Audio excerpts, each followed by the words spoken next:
Start ಮಾಡಿ.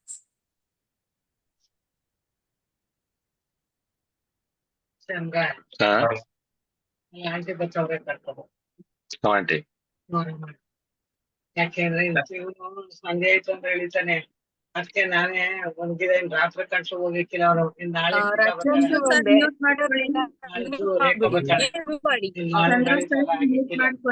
ಅದಕ್ಕೆ ಅವ್ರು ಬಹಳ ಜೊತೆ ಮಾತಾಡ್ತಾ ಇದ್ರು. ನೋಡವ ಹಿಂಗೆ ಅಮ್ಮ ಎಷ್ಟು ಇಸ್ಕೊಂಡಿದೆ ಹಿಂಗ್ ಕೇಳ್ತಾಳೆ ನಾವು ಸಾಲ ಬಿಡಿಸ್ಕೊಬಿಟ್ಟಿದ್ದು ಹಿಂಗೆ ಇಸ್ಕೊಡ್ತಾ ಇದೀವಿ ಆಗ್ಬೋದವ ಮಾಡ್ತೀವಿ ನಾನೇ ಹೇಳಿದ್ರು. ಚಂದ್ರು ಸರ್ ನೋಡ್ದ ಈಗ ಹೇಳ್ದಕ್ಕೆ ಎಲ್ಲ ಗೊತ್ತಾಯ್ತು ಪೂರ್ತಿ ಹೇಳ್ದೆ. ಚಂದ್ರು ಸರ್ ದಯವಿಟ್ಟು ಮ್ಯೂಟ್ ಮಾಡ್ಕೊಳ್ಳಿ. ಎಲ್ಲಾರ್ನು ಮ್ಯೂಟ್ ಮಾಡಿ. ಈಗ ಎಲ್ಲಿದ್ದಾರೆ ಅವರು? ಆಂಟಿ ಎಲ್ಲಿದ್ದಾರೆ ಈಗ? ಫೋನ್ ಮಾಡ್ತಿ ನೀವೇ ಎಲ್ಲರಿಗೂ ಮ್ಯೂಟ್ ಮಾಡ್ಬೋದು ನೋಡಿ. ಅಂತ ಹೋದ ಈಗ ಮನ್ಲಿದಾರ ಅಂತ ಬತ್ತಾಯಿದಾರಂತ. ಈಗ ಮನ್ಲಿದಾರ ಬತ್ತಿದಾರ? ಚಂದ್ರು ಸರ್ ದಯವಿಟ್ಟು ಮ್ಯೂಟ್ ಮಾಡ್ಕೊಳ್ಳಿ. ರೆಡಿಯಾಗಿ ಹೇಳು ಯಾವ ಕಡೆ ಯಾವ ರೂಟ್ ಹೇಳ್ತೀವಿ.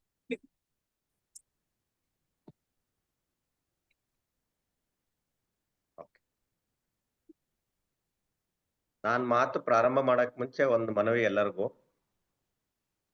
ಎಲ್ಲರೂ ಮ್ಯೂಟ್ ಮಾಡ್ಕೊಂಡಿದ್ರಿ, ದಯವಿಟ್ಟು ಎಲ್ಲರದು ವಿಡಿಯೋ ಆನ್ ಆಗೋದಾದ್ರೆ ವಿಡಿಯೋ ಆನ್ ಮಾಡ್ಕೊಳ್ಳಿ.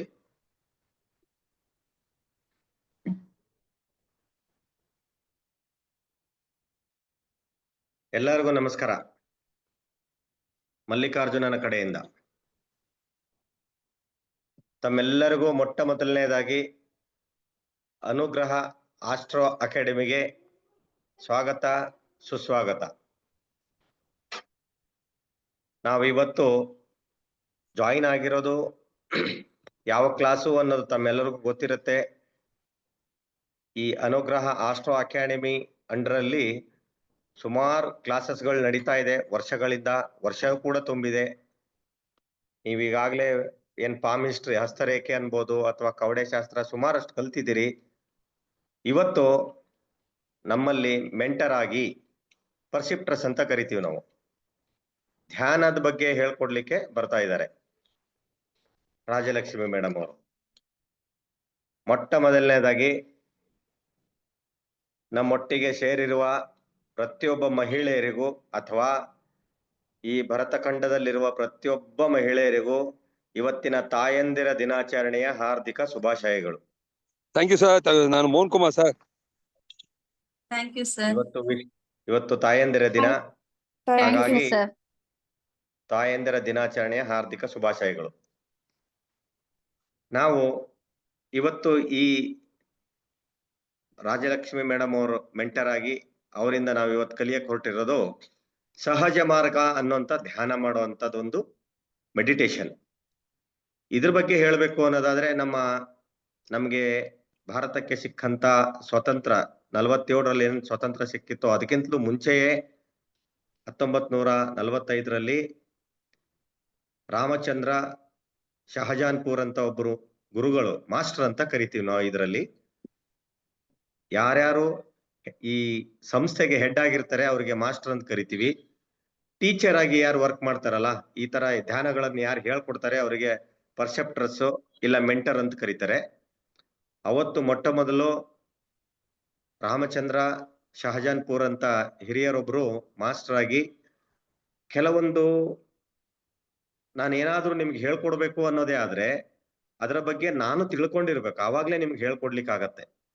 ಅದೇ ರೀತಿ ಕೂಡ ನಮ್ಗೇನ್ ಮಾಸ್ಟರ್ ಆಗಿದ್ರು ರಾಮಚಂದ್ರ ಗುರುಜಿ ಅವರು, ರಾಮಚಂದ್ರ ಶಹಜಾನ್ಪುರ್ ಅಂತ ನಾವೇನ್ ಕರಿತೀವಿ, ಅವರು ಇದರ ಬಗ್ಗೆ ಆಳವಾಗಿ ಅಧ್ಯಯನ ಮಾಡಿ ಇದು ಒಂದು ರೀತಿಯ ಧ್ಯಾನ ಮೆಡಿಟೇಷನ್ ಅಂತ ಹೇಳಿ ಕಂಡಿಡ್ಕೊಂಡು ಇದರ ಲಾಭವನ್ನು ಅವರು ಪಡೆದ ನಂತರವೇ ಇದನ್ನ ಇನ್ನೊಬ್ಬರಿಗೆ ಮಾರ್ಗದರ್ಶಕರಾಗಿ ಇದನ್ನ ಮನುಕುಲಕ್ಕೆ ಒಳ್ಳೇದಾಗತ್ತೆ ಇದರಿಂದ ಅಂತ ಅವ್ರು ಯಾವಾಗ ಕಂಡ್ಕೊಂಡ್ರು, ತದನಂತರ ಇದನ್ನ ಅವರ ಸ್ನೇಹಿತರು, ಅಕ್ಕಪಕ್ಕದಲ್ಲಿರೋರು, ನಿಮ್ಗೆಲ್ಲರಿಗೂ ಒಂದು ಮೆಡಿಟೇಷನ್, ಒಂದು ಧ್ಯಾನ ಮಾಡುವಂತದ್ದು ಪರಿಕಲ್ಪನೆ ಇದೆ ನನ್ನ ಹತ್ರ, ಹೇಳ್ಕೊಡ್ತೀನಿ ಬನ್ನಿ ಅಂತ ಅಲ್ಲಿಂದ ಇಲ್ಲಿವರೆಗೂ ಬಂದಿದೆ.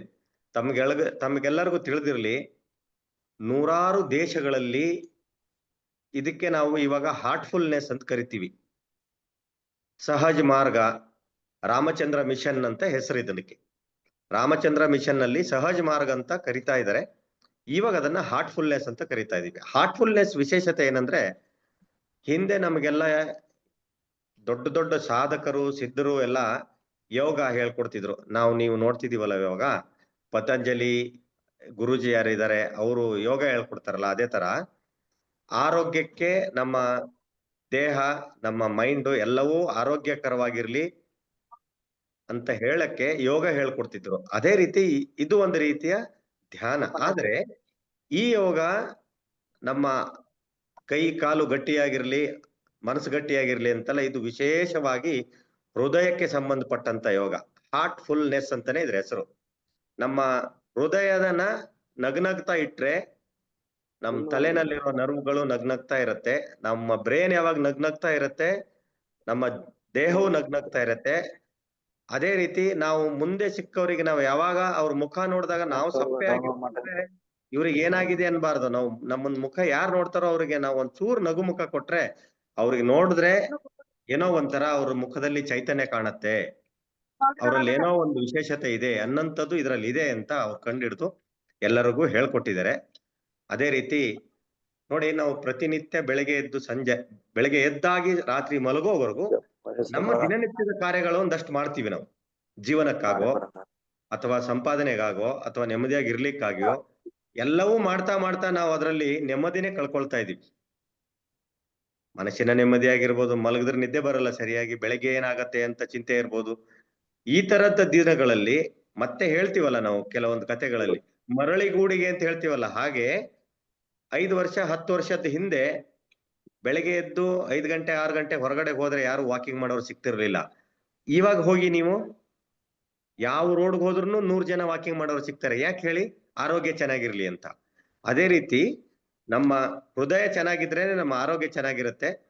ಇದರಲ್ಲಿ ವಿಶೇಷವಾಗಿ ಇದೇನ್ ನಾವು ಮೆಡಿಟೇಷನ್ ಮಾಡ್ತಾ ಇದೀವಿ, ಇದಕ್ಕೆ ಪ್ರತಿಯೊಂದಕ್ಕೂ ಟರ್ಮ್ಸ್ ಅಂಡ್ ಕಂಡೀಷನ್ಸ್ ಅಂತ ಇರತ್ತಲ್ಲ, ಅದನ್ನ ಹೊರತುಪಡಿಸಿ ಇದು ಯೋಗ ಇರೋದು. ಟರ್ಮ್ಸ್ ಅಂಡ್ ಕಂಡೀಷನ್ಸ್, ನೀವು ಹೀಗೆ ಇರ್ಬೇಕು, ಇಷ್ಟು ಗಂಟೆಗೆ ಎದ್ದೇಳ್ಬೇಕು, ಮುಖ ತೊಳೆದು ವಿಭೂತಿ ಹಾಕೇ ನೀವು ಧ್ಯಾನಕ್ಕೆ ಕೂತ್ಕೊಳ್ಬೇಕು, ಅಥವಾ ಸಂಜೆ ಇದೇ ಟೈಮಿಗೆನೆ ಕೂತ್ಕೊಳ್ಬೇಕು, ಬೆಳಗ್ಗೆ 4 ರಿಂದ 6 ಗಂಟೆಗೆ ಕೂತ್ಕೊಳ್ಬೇಕು. ಈ ತರ ಕಂಡೀಷನ್ಸ್ಗಳು ಈ ಸಹಜ ಮಾರ್ಗದಲ್ಲಿ ಇಲ್ಲ.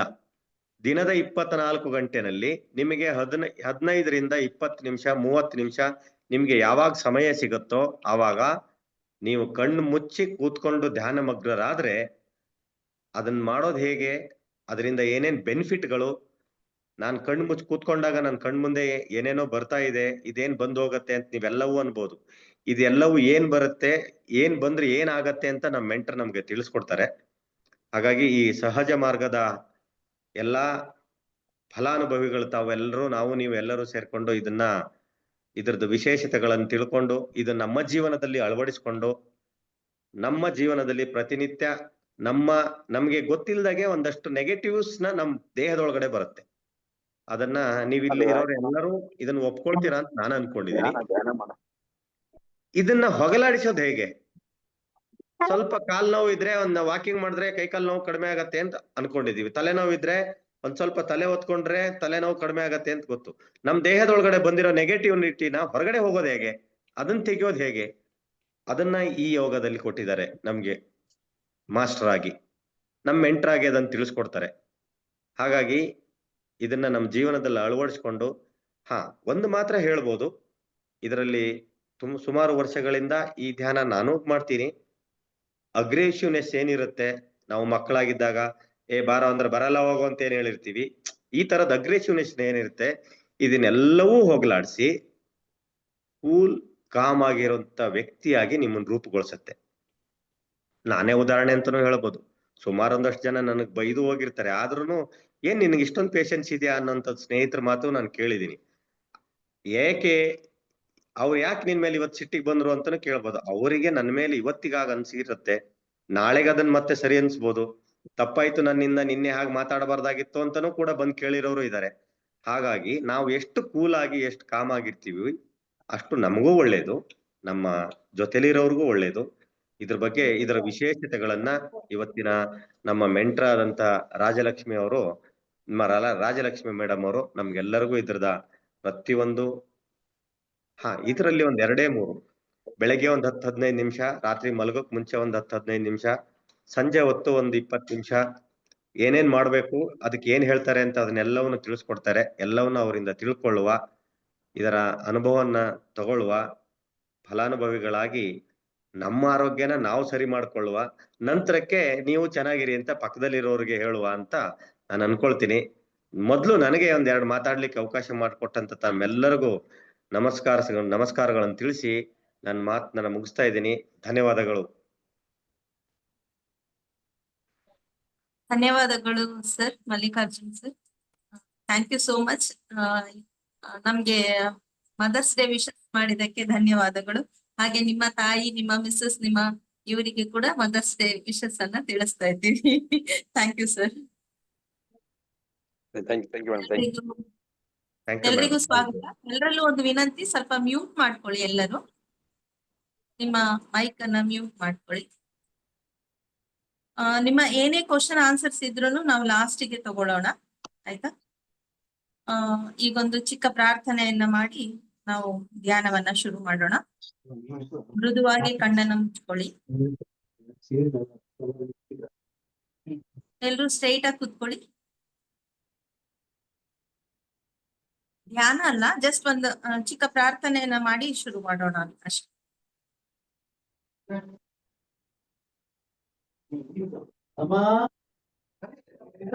ಮ್ಯೂಟ್ ಮಾಡ್ಕೊಳ್ಳಿ. ಯಾರದು? ಮಂಜುನಾಥ್ ಸರ್.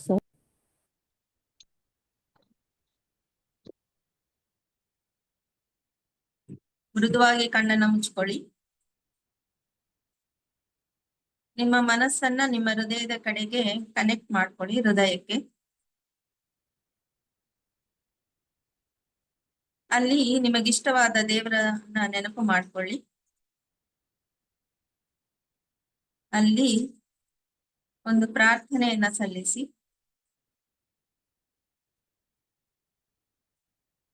ಇವತ್ತಿನ ಕಲಿಕೆಯು ಸುಗಮವಾಗಿ ಇದನ್ನ ನನ್ನ ಜೀವನದಲ್ಲಿ ಅಳವಡಿಸಿಕೊಳ್ಳುವಂತಾಗಲಿ ಅಂತ ಒಂದು ಪ್ರಾರ್ಥನೆಯನ್ನ ಸಲ್ಲಿಸಿ.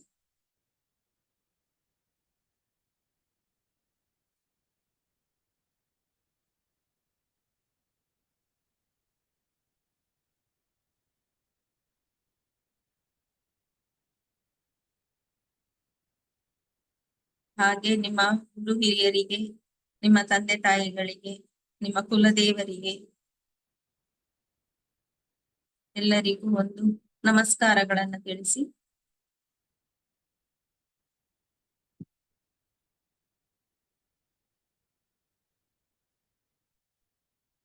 ಈಗ ನಿಧಾನವಾಗಿ ಕಣ್ಣನ್ನು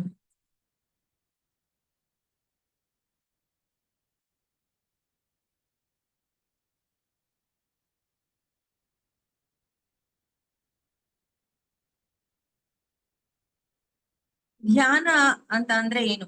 ಆಕ್ಚುಲಿ ನಾವು ಧ್ಯಾನ ಅಂತ ಅಂದ್ರೆ ಸತತವಾಗಿ ಒಂದರ ಬಗ್ಗೆ ಯೋಚನೆ ಮಾಡೋದು ಧ್ಯಾನ ಅಂತ ಅನ್ಕೊಂಡಿರ್ತೀವಿ. ಯೂಶಲಿ ಧ್ಯಾನದ್ದು ಅಂದ್ರೆ ವಾಟ್ ಈಸ್ ಮೆಡಿಟೇಷನ್ ಅಂತ ನೀವೇನಾದ್ರೂ ಗೂಗಲ್ ಅಲ್ಲಿ ಅಥವಾ ಯಾವ್ದಾದ್ರು ಬುಕ್ ಅಲ್ಲಿ ಅಥವಾ ಎಲ್ಲಿ ಹಾಕಿ ನೋಡಿದ್ರೆ ನಿಮ್ಗೆ ಆತರ ಅಂದ್ರೆ ಒಂದರ ಬಗ್ಗೆನೇ ಚಿಂತನೆ ಮಾಡ್ತಾ ಇರುವಂತದಕ್ಕೆ ಧ್ಯಾನ ಅಂತ ಹೇಳ್ತಾರೆ. ಆಕ್ಚುಲಿ ಧ್ಯಾನ ಅಂತ ಹೇಳಿದ್ರೆ ನಿಮ್ಮ ಮನಸ್ಸಿನ ಚಟುವಟಿಕೆಯಿಂದ ನೀವು ಹೃದಯದ ಮೃದುತ್ವಕ್ಕೆ ಹೋಗುವಂತದನ್ನ ಧ್ಯಾನ ಅಂತ ಹೇಳ್ತಾರೆ. ಅಂದ್ರೆ ಮನಸ್ಸಲ್ಲಿ ತುಂಬಾರು ಆಲೋಚನೆಗಳಿರುತ್ತೆ, ಸುಮಾರು ವಿಷಯಗಳಿರುತ್ತೆ. ಅವುಗಳನ್ನೆಲ್ಲ ತಿಳಿಗೊಳಿಸ್ತಾ ಅದನ್ನೆಲ್ಲ ಹೊರಗೆ ಹಾಕ್ತಾ ನೀವು ಧ್ಯಾನಕ್ಕೆ ಹೋಗುದು. ಈಗ ಧ್ಯಾನ ಅಂತ ಹೇಳಿದ ಕೂಡಲೇ ಅಬ್ಬಾ ನನ್ನಿಂದ ಆಗಲ್ಲಪ್ಪ, ನಾನ್ ಮಾಡಲ್ಲ, ನನ್ನಿಂದ ಸಾಧ್ಯ ಇಲ್ಲ ಅಂತ ಸುಮಾರು ಜನ ಹೇಳ್ತೀವಿ ನಾವು. ಆಕ್ಚುಲಿ ಧ್ಯಾನ ಕೂತ್ ಕೂಡ್ಲೆ ನನ್ನಲ್ಲಿ ತುಂಬಾ ಥಾಟ್ಸ್ ಗಳು ಬರುತ್ತೆ, ಅದು ನನ್ನನ್ನು ಬಿಟ್ಟೇ ಹೋಗುದಿಲ್ಲ. ಯೋಚನೆಗಳು ಬರೀ ಯೋಚನೆ ಒಂದಾದ್ಮೇಲೆ ಒಂದು ಯೋಚನೆಗಳು ಬರ್ತಾ ಇರುತ್ತೆ ಅಂತ. ಆಕ್ಚುಲಿ ಆ ಆಲೋಚನೆಗಳು ಏನಂದ್ರೆ ನಿಮ್ಮ ಮನಸ್ಸಿನಿಂದ ಕ್ಲೀನ್ ಆಗ್ತಾ ಇದೆ ಅಂತ ಹೇಳಿ.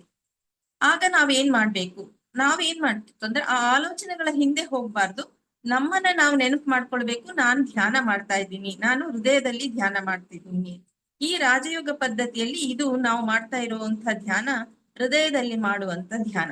ಹೃದಯದ ಒಳಗೆ ಇರೋ ಆ ಒಂದು ಖಾಲಿ ಜಾಗ ಇದೆಯಲ್ಲ ಅಲ್ಲಿ ನಾವು ಧ್ಯಾನ ಮಾಡುವಂಥದ್ದು. ಅಲ್ಲಿ ಒಂದು ಏನು ದೈವಿ ಪ್ರಕಾಶ ಇದೆ ಅಂತ ಹೇಳಿ, ದೈವಿ ಪ್ರಕಾಶದ ಮೂಲ ಇದೆ ಅಂತ. ಮೂಲ ಅಂತ ಹೇಳಿದ್ರೆ ಈ ಸೃಷ್ಟಿಯ ಮೊದಲು, ಸೃಷ್ಟಿ ಆಗೋದಕ್ಕಿಂತ ಮೊದಲು ಒಂದು ಮೂಲ ಸ್ಥಾನ ಅಂತ ಇರುತ್ತೆ, ಗರ್ಭ, ಹಿರಣ್ಯ ಗರ್ಭ ಅಂತ ಹೇಳ್ತೀವಿ ಅಥವಾ ಭೂಮ ಅಂತ ಹೇಳ್ತೀವಿ. ಅಲ್ಲಿಂದನೇ ಸೃಷ್ಟಿ ಆದದ್ದು ಅಂತ. ಹಿರಣ್ಯ ಗರ್ಭ ಅಂತ ಹೇಳಿದ್ರೆ ಅಲ್ಲಿ ಏನೂ ಇಲ್ಲ, ನಥಿಂಗ್ನೆಸ್, ಅಲ್ಲಿಂದ ಎಲ್ಲವೂ ಬರ್ತಾ ಇದೆ. ಇದಕ್ಕೆ ನಾವು ಮತ್ತೆ ಹೋಗಿ ಸೇರ್ಕೊಳ್ಬೇಕು. ಅದರಲ್ಲಿ ನಾವು ಧ್ಯಾನವನ್ನ ಮಾಡುವಂಥದ್ದು. ಇದಕ್ಕೆ ಮೂಲದೊಂದಿಗೆ ನಾವು ನಮ್ಮನ್ನ ಕನೆಕ್ಟ್ ಮಾಡ್ಕೊಳ್ಳುವಂಥದ್ದಕ್ಕೆ ಧ್ಯಾನ. ಇದು ಹಾರ್ಟ್ಫುಲ್ನೆಸ್ ಧ್ಯಾನ ಪದ್ಧತಿ. ಇದ್ರಲ್ಲಿ ಏನಪ್ಪಾ ಎರಡು ವಿಶೇಷತೆ, ನೀವು ಸುಮಾರು ಧ್ಯಾನಗಳನ್ನ ಮಾಡಿರ್ಬೋದು. ನಾನು ಸುಮಾರು ಒಂದು 30-35 ಧ್ಯಾನಗಳನ್ನ ಕಲ್ತಿದ್ದೇನೆ. ನಿಮ್ಮ ಕುಂಡಲಿನಿ ಧ್ಯಾನ ಆಗಿರ್ಬೋದು, ಆನಾಪಾನ ಧ್ಯಾನ ಆಗಿರ್ಬೋದು, ಅಥವಾ ನಿಮ್ಗೆ ಬೇರೆ ಬೇರೆ ಧ್ಯಾನಗಳಿದೆ. ಎಲ್ಲ ಧ್ಯಾನಗಳಲ್ಲೂ ಇದ್ರಲ್ಲಿ ಒಂದು ವಿಶಿಷ್ಟತೆಯನ್ನ ನಾನು ಏನ್ ಕಂಡ್ಕೊಂಡಿದ್ದು ಅಂತ ಹೇಳಿದ್ರೆ, ಇದ್ರಲ್ಲಿ ಒಂದು ಪ್ರಾಣಾಹುತಿ ಅಂತಿದೆ, ಟ್ರಾನ್ಸ್ಮಿಷನ್ ಅಂತ ಹೇಳ್ತೀವಿ ನಾವು ಅದನ್ನ. ಪ್ರಾಣಾಹುತಿ ಅಂದ್ರೆ ಈ ಸಂಸ್ಕೃತದಲ್ಲಿ ಒಂದು ಹೇಳ್ತಾರೆ ನೋಡಿ, ಪ್ರಾಣಸ್ಯ ಪ್ರಾಣಃ ಅಂತ. ಈಗ ದೇಹಕ್ಕೆ ನಾವು ಆಹಾರವನ್ನ ಕೊಡ್ತೀವಿ, ಯೋಗಾಸನವನ್ನ ಮಾಡ್ತೀವಿ, ವಾಕಿಂಗ್ ಮಾಡ್ತೀವಿ, ದೇಹವನ್ನ ಸ್ವಾಸ್ಥ್ಯವಾಗಿ ಇಟ್ಕೊಳ್ತೀವಿ. ಹಾಗಾದ್ರೆ ಮನಸ್ಸಿನ ಸ್ವಾಸ್ಥ್ಯಕ್ಕೆ ಏನ್ ಬೇಕು? ಮನಸ್ಸು ಮತ್ತೆ ಆತ್ಮಕ್ಕೆ ಅಂತ ಹೇಳಿದ್ರೆ, ಆತ್ಮ ಯಾವಾಗ್ಲೂ ಪರಿಪೂರ್ಣವಾಗಿರುತ್ತೆ. ಆದ್ರೆ ಆತ್ಮದ ಸುತ್ತಲೂ ಈ ಮನಸ್ಸಿನ ಗೊಂದಲಗಳಿರುತ್ತೆ. ಆತ್ಮದ ಸುತ್ತಲೂ ಮನಸ್ಸಿನ ಒಳಗೆ ಎಲ್ಲ ಕಲ್ಮಶಗಳಿರುತ್ತೆ. ಅಂದ್ರೆ ನೆಗೆಟಿವ್ ಥಾಟ್ಸ್ ಇರ್ಬೋದು, ಪಾಸಿಟಿವ್ ಥಾಟ್ಸ್ ಇರ್ಬೋದು. ಯಾವ ಥಾಟ್ಸ್ ಇದ್ರೂ ಕೂಡ ಅದು ಥಾಟ್ಸ್ ಇಲ್ಲದೆ ಇರುವ ಸ್ಥಿತಿಗೆ ನಮ್ಮನ್ನ ಕರ್ಕೊಂಡು ಹೋಗುದೇ ಧ್ಯಾನ. ಆ ಥಾಟ್ಸ್ ಗಳನ್ನ ನಾವು ಕ್ಲೀನ್ ಮಾಡ್ಕೊಳ್ಬೇಕು. ಆ ಥಾಟ್ಸ್ ಗಳನ್ನ ಕ್ಲೀನ್ ಮಾಡ್ಕೊಳ್ಳೋದಕ್ಕೆ ಒಂದು ಶುದ್ಧೀಕರಣ ಅಂತ ಇದೆ ಈ ಪದ್ಧತಿಯಲ್ಲಿ. ಮತ್ತೆ ಆ ಟ್ರಾನ್ಸ್ಮಿಷನ್ ಅನ್ನೋದು ನಮ್ಮ ಸೋಲಿಗೆ ಆಹಾರವನ್ನ ಕೊಡುವಂಥದ್ದು. ಹೇಗೆ ದೇಹಕ್ಕೆ ಆಹಾರ ಇದೆಯೋ ಹಾಗೆ ಆತ್ಮಕ್ಕೆ ಕೂಡ ಆಹಾರ ಅಂತ ಆ ಪ್ರಾಣಾಹುತಿಯಲ್ಲಿ ನಿಮ್ಗೆ ಆಹಾರ ಸಿಗ್ತಾ ಹೋಗುತ್ತೆ. ಯಾಕೆ ಅಂತ ಹೇಳಿದ್ರೆ, ನಿಮ್ಗೆ ಧ್ಯಾನದ ಆಳಕ್ಕೆ ಹೋಗ್ಲಿಕ್ಕೆ ಅದು ನಿಮ್ಗೆ ಹೆಲ್ಪ್ ಮಾಡುತ್ತೆ. ಧ್ಯಾನದ ಆಳಕ್ಕೆ ಹೋಗ್ಲಿಕ್ಕೆ ನಿಮ್ಗೆ ಈಸಿಯಾಗಿ ಹೋಗ್ಬೋದು. ಈಗ ಬೇರೆ ಧ್ಯಾನದಲ್ಲಿ ನಾನೇ ಪ್ರಯತ್ನ ಪೂರ್ವಕವಾಗಿ ಧ್ಯಾನವನ್ನ ಮಾಡ್ಬೇಕು. ಆದ್ರೆ ನೀವು ಇಲ್ಲಿ ಪ್ರಶಿಕ್ಷಕರೊಂದಿಗೆ ಧ್ಯಾನವನ್ನ ಮಾಡುವಾಗ ನಿಮ್ಗೆ ಏನಾಗುತ್ತೆ ಅಂತ ಹೇಳಿದ್ರೆ, ನೀವು ನಿಮ್ಮ ಧ್ಯಾನದ ಆಳಕ್ಕೆ ಈಸಿಯಾಗಿ ಹೋಗ್ಲಿಕ್ಕೆ ನೀವು ಬೇಕಾದ್ರೆ ಬೇರೆ ಧ್ಯಾನವನ್ನ 10 ನಿಮಿಷ ಮಾಡಿ ನೋಡಿ, ಈ ಪ್ರಾಣಾಹುತಿಯೊಂದಿಗೆ ಈ ಧ್ಯಾನವನ್ನ ಮಾಡಿ ನೋಡಿ, ನಿಮಗೆ ಆಗ ಗೊತ್ತಾಗತ್ತೆ ಏನು ಚೇಂಜಸ್ ಇದೆ ಈ ಧ್ಯಾನದಲ್ಲಿ ಅಂತ ಹೇಳಿ. ಇದು ಹೃದಯದ ಮೇಲೆ ಮಾಡುವಂತಹ ಧ್ಯಾನ. ಈ ಶುದ್ಧೀಕರಣ ಹಾಗೆ, ಈ ಬೆಳಗ್ಗೆಯಿಂದ ಸಂಜೆವರೆಗೆ ನಾವು ಹೊರಗಡೆ ಈಗ ಹೋಗಿ ಬಂದಿರ್ತೀವಿ, ಮನೆಗೆ ಬಂದ ಕೂಡಲೇ ದೇಹಕ್ಕೆ ಏನ್ ಮಾಡ್ತೀವಿ? ಸ್ನಾನವನ್ನ ಮಾಡ್ತೀವಿ.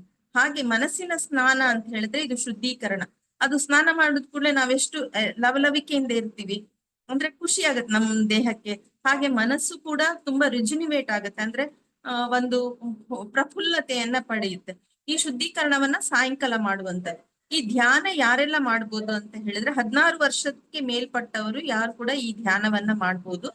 ಚಿಕ್ಕ ಮಕ್ಕಳಿಗೆ ಈ ಧ್ಯಾನ ಅಲೋ ಇಲ್ಲ, ಯಾಕಂದ್ರೆ ಇದು ಪ್ರಾಣಾಹುತಿ ಇರೋದ್ರಿಂದ ಮಕ್ಕಳಿಗೆ ಅದು ಗೊತ್ತಾಗುದಿಲ್ಲ. ಅಂದ್ರೆ ನಾನು ಧ್ಯಾನ ಮಾಡ್ಬೇಕು ಅಂತ ಅವ್ರಿಗೆ ಗೊತ್ತಾಗ್ಬೇಕು, ಮಾಡ್ತಾ ಇದ್ದೀನಿ ಅಂತ ಗೊತ್ತಾಗ್ಬೇಕು. ಅದಕ್ಕೆ ಈ ಧ್ಯಾನವನ್ನ 16 ವರ್ಷ ಮೇಲ್ಪಟ್ಟವರು ಮಾಡ್ಬೇಕು. ಮತ್ತೆ ಈ ಧ್ಯಾನವನ್ನ ಯಾವಾಗ ಬೇಕಾದ್ರೂ ನೀವು ಎಷ್ಟು ಹೊತ್ತಿಗೆ ಬೇಕಾದ್ರೂ ಮಾಡ್ಬೋದು. ಆದ್ರೆ ಬೆಳಗಿನ ಸೂರ್ಯೋದಯಕ್ಕಿಂತ ಮಾಡುವ ಧ್ಯಾನ ತುಂಬಾ ಇಫೆಕ್ಟಿವ್ ಆಗಿರುತ್ತೆ. ಅಂದ್ರೆ ನಿಮ್ಗೆ ತುಂಬಾ ಪ್ರಫುಲ್ಲತೆಯನ್ನ ಕೊಡುತ್ತೆ ಆ ಧ್ಯಾನ. ಯಾಕಂದ್ರೆ ಪ್ರಕೃತಿ ನಿಶ್ಚಲವಾಗಿರುತ್ತೆ. ಅಲ್ಲಿ ನಿಮ್ಗೆ ಈ ಭೂಮದಿಂದ ಬರುವಂತಹ ಪ್ರಾಣಾಹುತಿ ನಾನು ಹೇಳಿದ್ನಲ್ಲ, ಅದು ನಿಮ್ಗೆ ನೇರವಾಗಿ ನಿಮ್ಗೆ ಸಿಗ್ತಾ ಹೋಗುತ್ತೆ. ಈ ಸೂರ್ಯನ ಕಿರಣಗಳು ಬಂದ ಮೇಲೆ ಅದು ಸ್ವಲ್ಪ ನಿಮ್ಗೆ ಅಡೆತಡೆಯನ್ನ ಕೊಡುತ್ತೆ. ಅದಕ್ಕೋಸ್ಕರ ನೀವು ಸೂರ್ಯೋದಯಕ್ಕಿಂತ ಮಾಡಿದ್ರೆ ಒಳ್ಳೇದು. ಮತ್ತೆ ಇದಕ್ಕೆ ಇದೇ ತರ ಕೂತ್ಕೊಳ್ಬೇಕು ಆ ತರ ಎಲ್ಲ ಏನು ಇಲ್ಲ. ಆದ್ರೆ ಮಲ್ಕೊಂಡು ಧ್ಯಾನವನ್ನ ಮಾಡುವಾಗಿಲ್ಲ. ಮಲ್ಕೊಂಡ್ ಕೂಡ್ಲೆ ದೇಹ ರೆಸ್ಟಿಗೆ ಹೋದ್ ಕೂಡ್ಲೆ ಧ್ಯಾನ ಆಗೋದಿಲ್ಲ, ನಿದ್ರೆ ಆಗೋಗುತ್ತದು. ನೀವು ಕೂತ್ಕೊಂಡು ಧ್ಯಾನ ಮಾಡ್ಬೋದು, ಚೇರಲ್ಲಿ ಕೂತ್ಕೊಂಡು ಮಾಡ್ಬೋದು, ಕೆಳಗೆ ಕೂತ್ಕೊಂಡು ನೆಲದಲ್ಲಿ ಕೂತ್ಕೊಂಡು ಧ್ಯಾನ ಮಾಡ್ಬೋದು, ಸೋಫಾ ಮೇಲೆ ಕೂತ್ಕೊಂಡು ಧ್ಯಾನ ಮಾಡ್ಬೋದು, ಅಥವಾ ಏನಾದ್ರು ನಿಮ್ಮ ಮನೇಲಿ ದಿವಾನ ಆ ತರ ಎಲ್ಲ ಇದ್ರೆ ಅಲ್ಲಿ ಸಹ ಕೂತ್ಕೊಂಡು ಮಾಡ್ಬೋದು. ಆದ್ರೆ ನೀವು ಧ್ಯಾನಕ್ಕೆ ಅಂತ ಒಂದು ಪ್ಲೇಸ್ ಅನ್ನ ಇಟ್ಕೊಳ್ಳೋದು ತುಂಬಾ ಒಳ್ಳೇದು. ಯಾಕೆ ಅಂತ ಹೇಳ್ತೀರಾ ಅಂತ, ಈಗ ನೀವು ಅಡಿಗೆ ಮನೆಗೆ ಹೋದ್ ಕೂಡ್ಲೆ ಅಡಿಗೆ ಮಾಡ್ತೀರಾ, ಡೈನಿಂಗ್ ಟೇಬಲ್ ಹೋದ್ ಕೂಡ್ಲೆ ಊಟವನ್ನ ಮಾಡ್ತೀರಾ, ಮಲಗುವ ಕೊನೆಗೆ ಹೋದ್ ಕೂಡ್ಲೆ ಮಲಗ್ತೀರಾ. ಹಾಗೆ ಧ್ಯಾನ ಮಾಡಿ ಮಾಡಿ ಆ ಧ್ಯಾನದ ಜಾಗದಲ್ಲಿ ಒಂದು ಎನರ್ಜಿ, ಒಂದು ವೈಬ್ರೇಷನ್ ಶುರು ಆಗಿರುತ್ತೆ. ನಾವು ಹೋಗಿ ಅಲ್ಲಿ ಕೂತ್ಲು ಕೂಡ್ಲೆ ನಮ್ಗೆ ಧ್ಯಾನದ ಆಳಕ್ಕೆ ಇಳಿಲಿಕ್ಕೆ ತುಂಬಾ ಈಸಿ ಆಗುತ್ತೆ. ಅದಕ್ಕೆ ಒಂದು ಜಾಗ ಅಂತ, ಅದಕ್ಕೆ ಅಂತ ಒಂದು ಪ್ಲೇಸ್ ಅನ್ನು ಇಟ್ಕೊಂಡ್ರೆ, ಒಂದು ಚೇರ್, ಆ ಜಾಗದಲ್ಲಿ ಒಂದು ಚೇರ್ ಇಟ್ಬಿಡೋದು, ಅಲ್ಲೇ ಕುತ್ಕೊಂಡು ನಾನು ಧ್ಯಾನವನ್ನ ಮಾಡ್ತೀನಿ ಆ ತರ. ಅಥವಾ ಒಂದು ಸೋಫಾ ಅಲ್ಲಿದೆ ಅಂತ ಹೇಳಿದ್ರೆ ಅದೇ ಜಾಗದಲ್ಲಿ ನಾನು ದಿನಾಲು ಅಲ್ಲಿ ಅದೇ ಟೈಮಿಗೆ ಹೋಗಿ ಧ್ಯಾನ.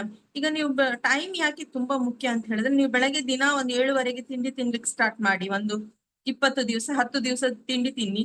11ನೇ ದಿವಸ ಒಂದು ಬಯೋಲಾಜಿಕಲ್ ಕ್ಲಾಕ್ ಅಂತ ನಮ್ ದೇಹದೊಳಗಿರುತ್ತೆ. ಅದು 11ನೇ ದಿವಸ ನಿಮ್ಗೆ 7:30ಗೆ ಹಸಿವೆ ಆಗತ್ತೆ. ಏನ್ ಇವತ್ತು ಹಸಿವೆ ಆಗ್ತಿದೆ, 7:30 ಆಯ್ತು, ಊಟ ಮಾಡ್ಬೇಕು. ಅದೇ ತರ ನಾವು ಯಾವ್ದನ್ನೇ ಮಾಡುವಾಗ ಅದೊಂದು 21 ದಿವಸ 48 ದಿವಸ ಇದನ್ನೆಲ್ಲ ಯಾಕೆ ಮಾಡಿ ಅಂತ ಹೇಳ್ತಾರೆ ಅಂದ್ರೆ, ಅದು ನಮ್ಮನ್ನ ರೂಢಿ ಮಾಡ್ಕೊಳ್ಲಿಕ್ಕೆ. ಫಸ್ಟ್ 1 ವಾರ ನಮ್ಗೆ ಕಷ್ಟ ಆಗತ್ತೆ, ಒಂದು 15 ದಿನ ಕಷ್ಟ ಆದ್ರೆ ಛಲ ಬಿಡದೆ ನಾವು ಮಾಡ್ತಾ ಹೋದ್ರೆ ನಮ್ಗೆ ಅದ್ರಲ್ಲಿ ಒಳ್ಳೆ ಫ್ರೂಟ್ಫುಲ್ನೆಸ್ ಅಂತ ಸಿಗುತ್ತೆ ಅಂತ. ಈಗ ಕೆಲವರು ಹೇಳ್ತಾರೆ ಧ್ಯಾನ ಯಾಕೆ ಮಾಡ್ಬೇಕು ಅಂತ. ಧ್ಯಾನ ಯಾಕೆ ಮಾಡ್ಬಾರ್ದು ಅಂತ ನಾನು ಕೇಳ್ತೀನಿ. ಯಾಕಂದ್ರೆ ಧ್ಯಾನ ಅನ್ನುವಂಥದ್ದು, ಈಗ ನೋಡಿ ಒಂದು ಎಕ್ಸಾಂಪಲ್ ಕೊಡ್ತೀನಿ. ಜಿಮ್ಮಿಗೆ ಹೋಗ್ತಾರೆ ಕೆಲವರೆಲ್ಲ, ಗೊತ್ತಾ ನಿಮ್ಗೆ? ಕೆಲವರು ಜಿಮ್ ಹೋಗ್ತಾರೆ ಯಾಕೆ? ವೆಯ್ಟ್ ರಿಡ್ಯೂಸ್ ಮಾಡ್ಲಿಕ್ಕೋಸ್ಕರ ಜಿಮ್ ಹೋಗ್ತಾರೆ. ಕೆಲವರು ಬೈಸೆಪ್ಸ್ ಟ್ರೈಸೆಪ್ಸ್ ಎಲ್ಲ ಮಾಡ್ಕೊಳ್ಬೇಕು ಅಂತ ಹೇಳಿ ಜಿಮ್ಮಿಗೆ ಹೋಗ್ತಾ ಇರ್ತಾರೆ. ಹಾಗೆ ಕೆಲವರು ನಾನು ಲವಲವಿಕೆಯಿಂದ ಇರ್ಬೇಕು, ಇಡೀ ದಿವಸ ಜಿಮ್ ಹೋಗಿ ಬಂದ್ರೆ ನಾನು ಫುಲ್ ಫ್ರೆಶ್ ಫೀಲಿಂಗ್ ಆಗ್ತೀನಿ ಅದಕ್ಕೆ ಅಂತ ಹೋಗ್ತಾರೆ. ಹಾಗೆ ಪ್ರತಿಯೊಬ್ಬರ ಉದ್ದೇಶವು ಬೇರೆ ಬೇರೆ ಆಗಿರುತ್ತೆ. ಧ್ಯಾನ ಕೂಡ ಹಾಗೆ. ಒಬ್ರು ನನ್ ಶಾಂತಿಗೋಸ್ಕರ ಧ್ಯಾನ ಮಾಡ್ತೀನಿ, ಒಬ್ರು ನಂಗೆ ತುಂಬಾ ಸ್ಟ್ರೆಸ್ ಇದೆಯಪ್ಪ ಅದಕ್ಕೆ ಧ್ಯಾನ ಮಾಡ್ತೀನಿ ಅಂತ, ಒಬ್ರು ನನ್ನ ದೇಹದಲ್ಲಿ ತುಂಬಾ ಅನಾರೋಗ್ಯ ಇದೆಯಪ್ಪ ಧ್ಯಾನ ಮಾಡಿದ್ರೆ ನಂಗೆ ಸ್ವಲ್ಪ ರಿಲ್ಯಾಕ್ಸ್ ಆಗತ್ತೆ. ಹಾಗೆ ಧ್ಯಾನಕ್ಕೆ ಅದ್ರದೇ ಆದ ಅವ್ರವ್ರದೇ ಆದ ಡೆಫಿನೇಷನ್ ಇರುತ್ತೆ, ನಾನ್ ಧ್ಯಾನ ಯಾಕೆ ಮಾಡ್ಬೇಕು ಅಂತ ಹೇಳೋದಕ್ಕೆ. ಸೊ ಧ್ಯಾನ ಯಾವಾಗ್ಲೂ ನಮ್ಗೆ ಒಂದು ಮನಸ್ಸಿನ ಚಟುವಟಿಕೆಯಿಂದ ಹೃದಯ ಆಧಾರಿತ. ಅಂದ್ರೆ ನೀವು ಯಾವ್ದಾದ್ರು ಒಂದು ಆಲೋಚನೆಗಳು ಬಂದ್ರೆ ನೀವು ನೋಡ್ಕೊಳ್ಳಿ, ನಿಮ್ಗೆ ಮನಸ್ಸಿಂದ ಬಂದದ್ದ ಅಥವಾ ಹೃದಯದಿಂದ ಬಂದದ್ದ ಅಂತ. ನಾವು ಮನುಷ್ಯರನ್ನ ಸಹ ಹೇಳ್ತೇವೆ, ಅವ್ನು ಒಳ್ಳೆ ಹೃದಯದವನಪ್ಪ, is a good heart man ಅಂತ ನಾವು ಹೇಳ್ತೀವಿ ಯಾರ ಬಗ್ಗೆ ಸಹ. ಹಾಗೆ ಇದು ಧ್ಯಾನವನ್ನ ಮಾಡಿ. ಇನ್ನು ಶುದ್ಧೀಕರಣ ಮಾಡುವಂಥದ್ದು ಯಾವಾಗ್ಲೂ ಸಾಯಂಕಾಲ. ಧ್ಯಾನ ನೀವು ಸಾಧಾರಣ ಒಂದು ಅರ್ಧ ಗಂಟೆಯಿಂದ ಒಂದು 1 ಅವರ್ ವರೆಗೆ ನೀವು ಈ ಧ್ಯಾನವನ್ನ ಮಾಡ್ಬೋದು. 1 ಅವರ್ಗಿಂತ ಜಾಸ್ತಿ ಮಾಡುವಾಗಿಲ್ಲ. ನಾವೆಲ್ಲ ಈಗ ಸಾಧಾರಣ 1 ಗಂಟೆ ಧ್ಯಾನವನ್ನ ಮಾಡ್ತೇವೆ, ಬೆಳಗ್ಗೆ 4:30 ಇಂದ 5:30 ಧ್ಯಾನ. ಆ ತರ ಅಂತ ನಾವ್ ಇಟ್ಕೊಂಡ್ಬಿಟ್ರೆ ಅಷ್ಟು ಹೊತ್ತು ನಾವು ಧ್ಯಾನ. ಫಸ್ಟಿಗೆ ನಿಮ್ಗೆ 1 ಗಂಟೆ ಧ್ಯಾನ ಮಾಡೋದು ತುಂಬಾ ಕಷ್ಟ. ಫಸ್ಟ್ 15 ನಿಮಿಷದಿಂದ ಸ್ಟಾರ್ಟ್ ಮಾಡಿ ನೀವು ಧ್ಯಾನವನ್ನ. 15 ಮತ್ತೆ ಅರ್ಧ ಗಂಟೆ ಮತ್ತೆ 1 ಅವರ್ 3/4 ಗಂಟೆ ಆ ತರ ಸ್ವಲ್ಪ ಸ್ವಲ್ಪ ಜಾಸ್ತಿ ಮಾಡ್ಕೊಂಡು ಬರ್ಬೇಕು. ಮತ್ತೆ ಈ ಧ್ಯಾನವನ್ನ ಶುರು ಮಾಡ್ಲಿಕ್ಕೆ 3 ದಿನ ಪ್ರಶಿಕ್ಷಕರಿಂದ ನೀವು ಧ್ಯಾನವನ್ನ ಪಡ್ಕೊಳ್ಬೇಕು, ಇವತ್ತು ನಾಳೆ ನಾಡಿದ್ದು. ಆ ನಂತರವೇ ನೀವು ಮನೆಯಲ್ಲಿ ಧ್ಯಾನವನ್ನ ಶುರು ಮಾಡುವಂಥದ್ದು. ಇವತ್ತು ನಾನು 1 ದಿನದ ಧ್ಯಾನ ಕ್ಲಾಸ್ ಅನ್ನು ಕೊಡ್ತಾ ಇದ್ದೀನಿ. ಇನ್ನು ಯಾರಿಗೆ ನಿಮ್ಗೆ ಇನ್ನು ಇದ್ರಲ್ಲಿ ಕಂಟಿನ್ಯೂ ಆಗ್ಬೇಕು ಅಂತಿರುತ್ತೋ ಅವರು ನನ್ನನ್ನ ನೇರವಾಗಿ ಕಾಂಟ್ಯಾಕ್ಟ್ ಮಾಡಿ ಅಪಾಯಿಂಟ್ಮೆಂಟ್ ತಗೊಂಡು ಧ್ಯಾನವನ್ನ ಶುರು ಮಾಡ್ಬೋದು. ಇನ್ನು ಶುದ್ಧೀಕರಣ ವಿಷಯ ಬಂದಾಗ, ಶುದ್ಧೀಕರಣ ಅಂದ್ರೆ ಮನಸ್ಸನ್ನ ಕ್ಲೀನ್ ಮಾಡುವಂತ, ಅದು ಸಂಜೆ ಹೊತ್ತಿಗೆ ಮಾಡುವಂಥದ್ದು. ಅಂದ್ರೆ ನಿಮ್ಮ ಆಫೀಸ್ ಇಂದ ಬಂದು ಅಥವಾ ನಿಮ್ಮ ಮನೆಯ ಕೆಲಸಗಳನ್ನೆಲ್ಲ ಬೆಳಗ್ಗೆ ಮುಗಿಸಿ ಎಲ್ಲ ಆದ ಮೇಲೆ ಸಂಜೆ ಆ ಮನಸ್ಸು ತುಂಬಾ ಭಾರ ಆಗಿರುತ್ತೆ.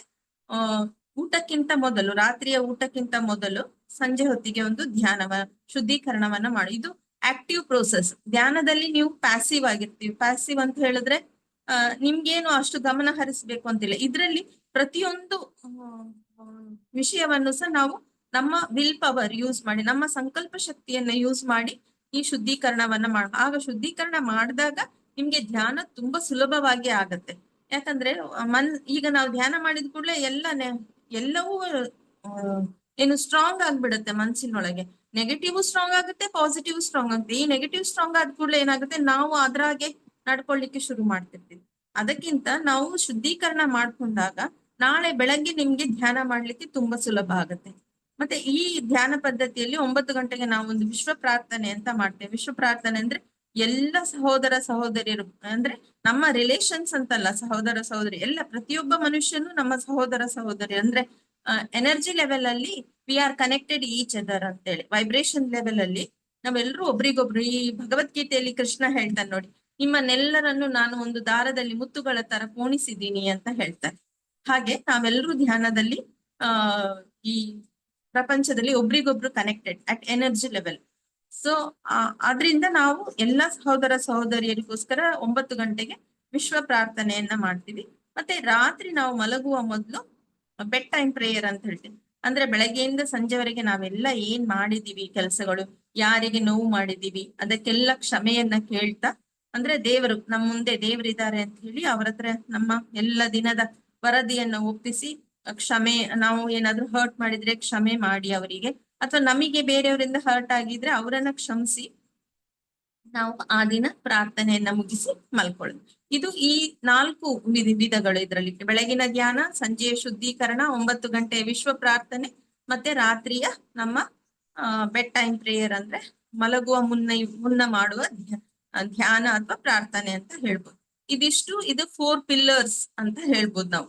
ಇದು 4 ಪಿಲ್ಲರ್ ಇಂದ ಈ ರಾಜಯೋಗ ಧ್ಯಾನ ಪದ್ಧತಿ ಇದೆ. ಇವಾಗ ನಾವು ಪ್ರಾಕ್ಟಿಕಲ್ ಆಗಿ ಧ್ಯಾನವನ್ನ ಮಾಡೋಣ. ಎಲ್ರು ರೆಡಿ ಇದ್ದೀರಾ ಅಂತ ಅನ್ಕೋತೀನಿ. ಎಲ್ರು ಗ್ಯಾಲರಿ ವ್ಯೂಗೆ ಬಂದಿದ್ರೆ ಒಳ್ಳೇದಿತ್ತು. ನಂಗೆ ಗೊತ್ತಾಗ್ತಿತ್ತು ನೀವೆಲ್ಲ ಯಾರೆಲ್ಲ ಧ್ಯಾನ ಕೂತ್ಕೊಳ್ತಾ ಇದ್ದೀರಿ. ಸೊ ನಂಗೆ ಧ್ಯಾನ ಕೊಡ್ಲಿಕ್ಕೆ ಈಸಿ ಆಗತ್ತೆ, ಯಾಕಂದ್ರೆ ಇದು ಟ್ರಾನ್ಸ್ಮಿಷನ್ ಇರೋದ್ರಿಂದ. ಪ್ರಾಣಾಹುತಿ ಅಂತ ನಾನು ಇವಾಗ ಏನ್ ಹೇಳಿದೆ ಅದು ಪ್ರಾಣಾಹುತಿ ಇರೋದ್ರಿಂದ ಯಾರಾದ್ರೂ ವಾಶ್ರೂಮ್ ಹೋಗೋದಾದ್ರೆ ಹೋಗ್ಬಿಟ್ಟು ಬನ್ನಿ. ನೀರ್ ಕುಡಿಯೋರು ಒಂದ್ ಸ್ವಲ್ಪ ನೀರ್ ಕುಡ್ಕೊಳ್ಳಿ. ಮತ್ತೆ ನಾವೊಂದು ಅರ್ಧ ಗಂಟೆ 20-25 ಮಿನಿಟ್ಸ್ ಧ್ಯಾನವನ್ನ ಮಾಡೋಣ. ಈ ಮೊದಲು ಧ್ಯಾನ ಮಾಡಿದವ್ರು ಕೂಡ ಧ್ಯಾನವನ್ನ ಮಾಡಿ, ಯಾಕಂದ್ರೆ ಪ್ರತಿ ವಾರಕ್ಕೊಮ್ಮೆ ನೀವು ಈ ಧ್ಯಾನವನ್ನ ತಗೊಳ್ಬೇಕು. ಅಂದ್ರೆ 3 ದಿನ ಸ್ಟಾರ್ಟ್ ಮಾಡ್ಲಿಕ್ಕೆ ಧ್ಯಾನ, ಆಮೇಲೆ ನೀವು ಮನೆಯಲ್ಲಿ ಮಾಡುವಂಥದ್ದು. ಎವ್ರಿ ವೀಕ್ ಒಂದೊಂದು ಸಿಟ್ಟಿಂಗ್ ಪ್ರಶಿಕ್ಷಕರಿಂದ ತಗೊಳ್ಬೇಕು. ಅಂದ್ರೆ ಧ್ಯಾನವನ್ನ ಅವರೊಟ್ಟಿಗೆ ಕೂತ್ಕೊಂಡು ತಗೊಳ್ಬೇಕು. ಇಲ್ಲದ್ರೆ ವಿಡಿಯೋ ಕಾಲ್ ಅಲ್ಲಾದ್ರೂ ಪರವಾಗಿಲ್ಲ, ನೀವು ಧ್ಯಾನವನ್ನ ತಗೊಳ್ಬೇಕು. ಇದನ್ನು ಮುಂದುವರಿಸಬೇಕಂತ ಯಾರಿಗೆಲ್ಲ ಇಷ್ಟ ಇದೆ ಅವರೆಲ್ಲ ಒಮ್ಮೆ ನನ್ನನ್ನು ಕಾಂಟ್ಯಾಕ್ಟ್ ಆಗಿ. ಮತ್ತೆ 2 ಕ್ಲಾಸ್ಗಳನ್ನ ಮುಂದಿನ ದಿನಗಳಲ್ಲಿ ನಾವು ಮಾಡೋಣ. ಆಗ 3 ಕ್ಲಾಸ್ ಆದ್ಮೇಲೆ ನೀವು ಮನೆಯಲ್ಲಿ ಶುರು ಮಾಡ್ಬೋದು. ಇವತ್ತು ಈ ಧ್ಯಾನದ ಒಂದು ಝಲಕ್, ಅಂದ್ರೆ ಒಂದು ಟೇಸ್ಟ್ ಹೇಗಿರುತ್ತೆ ಅಂತ ನೋಡೋಣ. ಸರಿ, ವಾಶ್ರೂಮ್ ಹೋಗೋರೆಲ್ಲ ವಾಶ್ರೂಮ್ ಹೋಗಿ, ನೀರ್ ಕುಡಿಯೋರೆಲ್ಲ ನೀರ್ ಕುಡೀರಿ. ಗ್ಯಾಲರಿ ವ್ಯೂ ಆನ್ ಮಾಡ್ಕೊಳ್ಳಿ, ಸೋ ದಟ್ ನಿಮ್ಗೆ ಧ್ಯಾನ ಮಾಡ್ಲಿಕ್ಕೆ ಪ್ರಾಣಾಹುತಿ ಏನ್ ಕೊಡ್ತೀನಿ ಅದು ನಿಮ್ಗೆ ಈಸಿಯಾಗಿ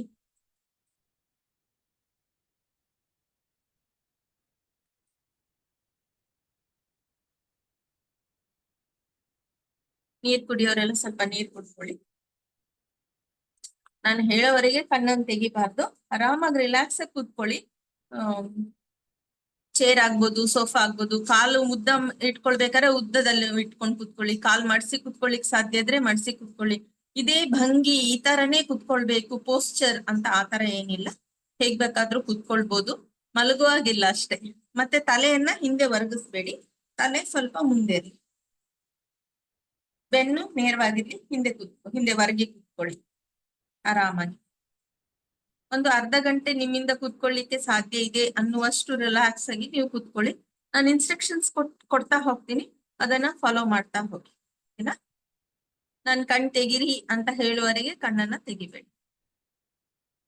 ಎಲ್ರು ರೆಡಿ ಅಂತ ಅನ್ಕೋತೀನಿ. ಸುಮಾರು ಜನ ಗ್ಯಾಲರಿ ವ್ಯೂಗ್ ಬರ್ಲಿಲ್ಲ, ಪರವಾಗಿಲ್ಲ, ಅವರೆಲ್ಲ ಹೊರಗಿದ್ರೆ ತೊಂದ್ರೆ ಇಲ್ಲ. ನೆಕ್ಸ್ಟ್ ಮೆಡಿಟೇಷನ್ ಕ್ಲಾಸ್ ಅಲ್ಲಿ ಅವ್ರು ತಗೊಳ್ಳಿ. ಆರಾಮವಾಗಿ ಕುಳಿತುಕೊಳ್ಳಿ. ಕಣ್ಣನ್ನ ಮೃದುವಾಗಿ ಮುಚ್ಕೊಳ್ಳಿ.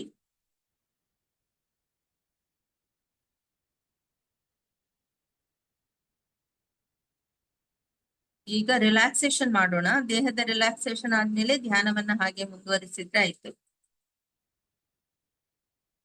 ಕಾಲಿನ ಬೆರಳುಗಳಿಂದ ಪ್ರಾರಂಭಿಸೋಣ. ನಿಮ್ಮ ಗಮನವನ್ನ ಕಾಲ್ ಬೆರಳುಗಳ ಕಡೆಗೆ ತನ್ನಿ. ಕಾಲ್ ಬೆರಳುಗಳನ್ನ ತುಸುವೆ ಅಲುಗಾಡಿಸಿ ರಿಲ್ಯಾಕ್ಸ್ ಮಾಡ್ಕೊಳ್ಳಿ. ಹಾಗೆ ಭೂಮಿ ತಾಯಿಯ ಚೈತನ್ಯ ಶಕ್ತಿಯು ನಿಮ್ಮ ಪಾದಗಳ ಮೂಲಕ ದೇಹವನ್ನ ಪ್ರವೇಶಿಸ್ತಾ ಇದೆ. ಪಾದ, ಹಿಮ್ಮಡಿ, ಕೆಳಕಾಲು, ಮಂಡಿ, ತೊಡೆಗಳವರೆಗೂ ಆ ಪ್ರಾಣಶಕ್ತಿಯು ಮೇಲೇರ್ತಾ ಇದೆ. 2 ಕಾಲುಗಳನ್ನ ಗಮನಿಸಿ.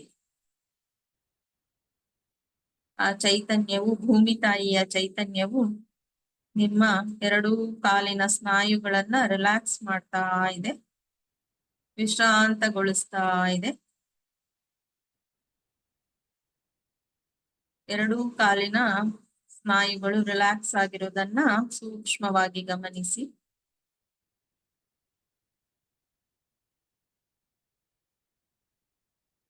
ಈಗ ನಿಮ್ಮ ಗಮನವನ್ನ ಪೃಷ್ಠಗಳ ಕಡೆಗೆ ತನ್ನಿ. ಅಲ್ಲಿರುವ ಸ್ನಾಯುಗಳನ್ನ ರಿಲ್ಯಾಕ್ಸ್ ಮಾಡ್ಕೊಳ್ಳಿ. ಭೂಮಿ ತಾಯಿಯ ಚೈತನ್ಯವು ಆ ಭಾಗಕ್ಕೆ ತುಂಬಿಕೊಳ್ತಾ ಇದೆ. ಅಲ್ಲಿರುವ ಸ್ನಾಯುಗಳನ್ನ ರಿಲ್ಯಾಕ್ಸ್ ಮಾಡ್ತಾ ಇದೆ. ಈಗ ನಿಮ್ಮ ಗಮನವನ್ನ ಹೊಟ್ಟೆ ಮತ್ತು ಸೊಂಟದ ಭಾಗಕ್ಕೆ ತನ್ನಿ. ಚೈತನ್ಯವು ಹೊಟ್ಟೆ ಮತ್ತು ಸೊಂಟದ ಭಾಗವನ್ನ ತುಂಬಿಕೊಳ್ತಾ ಇದೆ. ಅಲ್ಲಿರುವ ಸ್ನಾಯುಗಳು ರಿಲ್ಯಾಕ್ಸ್ ಆಗ್ತಾ ಇವೆ. Relax, relax.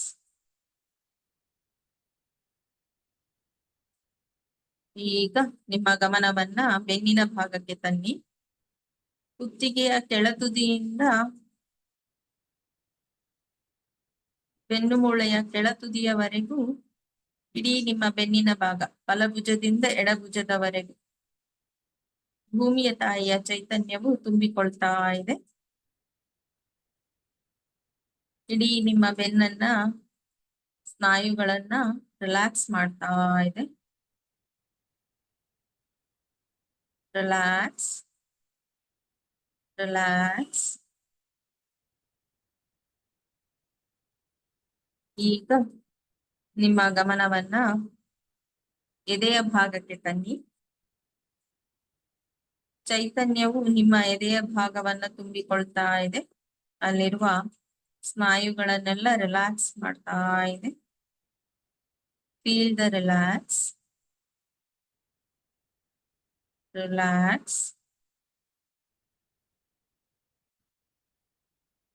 ಈಗ ನಿಮ್ಮ ಗಮನವನ್ನ ಭುಜಗಳ ಕಡೆಗೆ ತನ್ನಿ. ಭುಜಗಳು ಕರಗಿ ಹೋಗ್ತಾ ಇವೆ. ಇಟ್ಸ್ ಮೆಲ್ಟಿಂಗ್ ಅವೇ. ಭೂಮಿ ತಾಯಿಯ ಚೈತನ್ಯವು ಭುಜಗಳಿಗೆ, ತೋಳುಗಳಿಗೆ, ಮೊಣಕೈ, ಕೈಗಳು, ಹಸ್ತ, ಕೈಯ ಬೆರಳುಗಳು ಹಾಗೂ ಬೆರಳಿನ ತುದಿಯವರೆಗೂ ಎರಡೂ ಕೈಗಳಿಗೆ ಚೈತನ್ಯವು ತುಂಬಿಕೊಳ್ತಾ ಇದೆ. ಅಲ್ಲಿರುವ ಸ್ನಾಯುಗಳನ್ನೆಲ್ಲ ರಿಲ್ಯಾಕ್ಸ್ ಮಾಡ್ತಾ ಇದೆ. Relax, relax.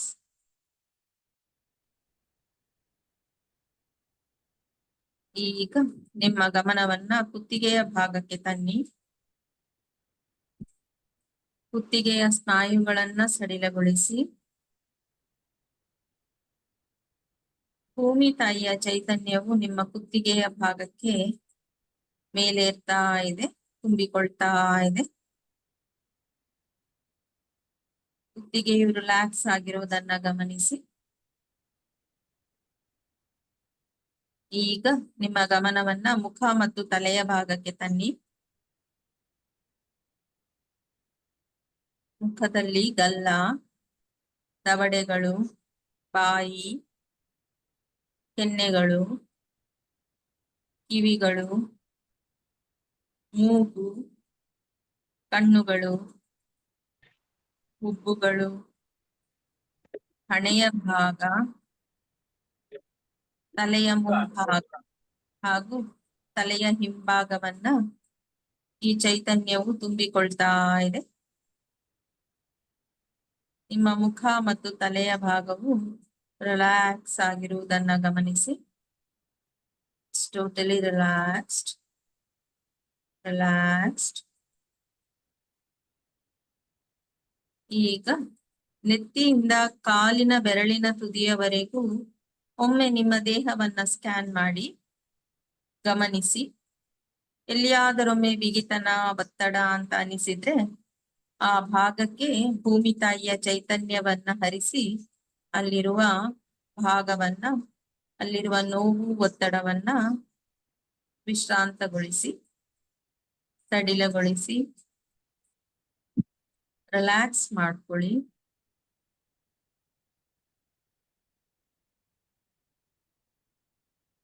ಈಗ ಮೃದುವಾಗಿ ನಿಮ್ಮ ಗಮನವನ್ನ ಹೃದಯದ ಕಡೆಗೆ ತನ್ನಿ.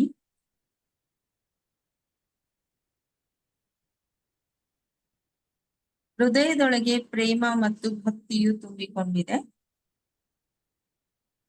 ಹೃದಯದಲ್ಲಿ ನಿಶ್ಚಲವಾಗಿರಿ, ಪ್ರಶಾಂತವಾಗಿರಿ. ಆ ಗಾಢ ಮೌನದಲ್ಲಿ ಮುಳುಗಿರಿ. ಹಾಗೆ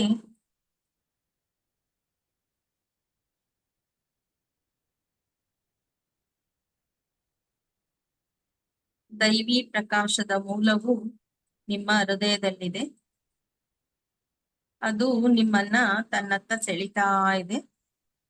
ನೀವು ಆ ದೈವಿ ಪ್ರಕಾಶದೊಳಗೆ ಮುಳುಗಿ ಹೋಗ್ತಾ ಇದ್ದೀರಾ. You are going deep into the divine light, which is already present in your heart. ಹಾಗೆ ಆ ದೈವಿ ಪ್ರಕಾಶದ ಮೇಲೆ ಧ್ಯಾನವನ್ನ ಮುಂದುವರಿಸಿ.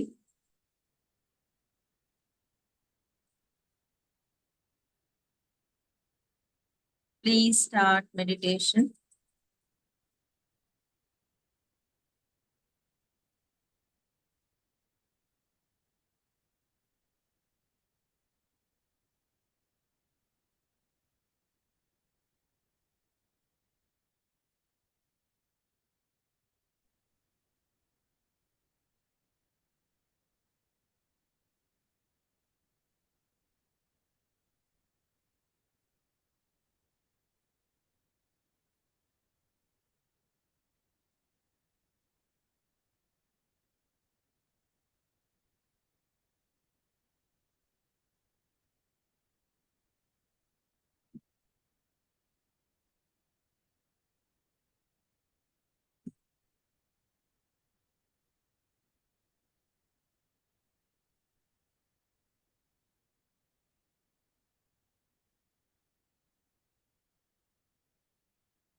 Yes, sir. Yes, sir. आपका क्या है सर?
ಮಿಕ್ಸ್ ಮಾಡ್ಬೋದಾ ಈಗ ಹಿಂದಿನ ಏನೈತಲ್ಲ ಅದನ್ನ ನೋಡಿ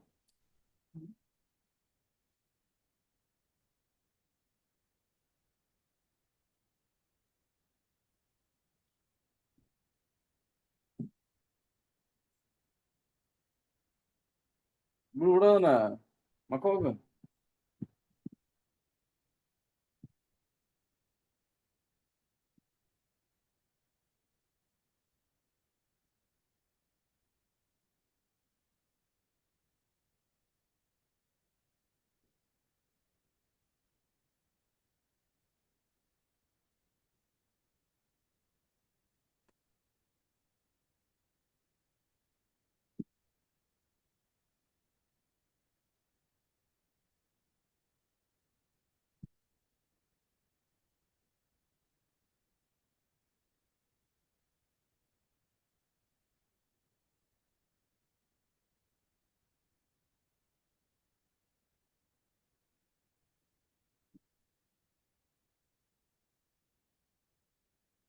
ಮೆಡಿಟೇಷನ್ ಇತ್ತು 4ರಿಂದ 5 ನಾನೊಂದು ಅರ್ಧ ಗಂಟೆ ಮಕ್ಕಳಿಗೆ ಹೋಗ್ತೀನಿ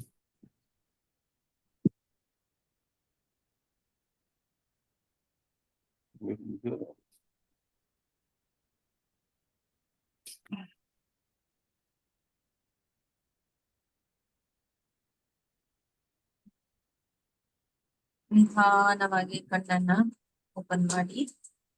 ಟೇಕ್ ಯುವರ್ ಓನ್ ಟೈಮ್.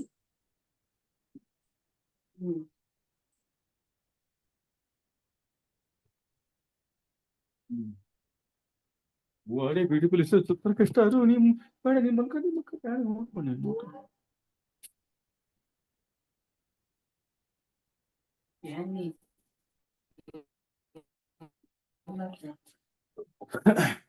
ಗೊತ್ತಾಗುತ್ತೆ ಪೇಷನ್ ಮಾಡೋದು ಸೋತ್ಗ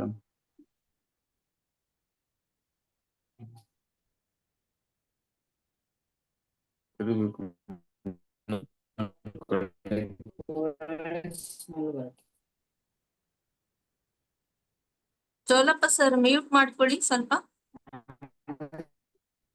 ಚೋಲಪ್ಪ ಸರ್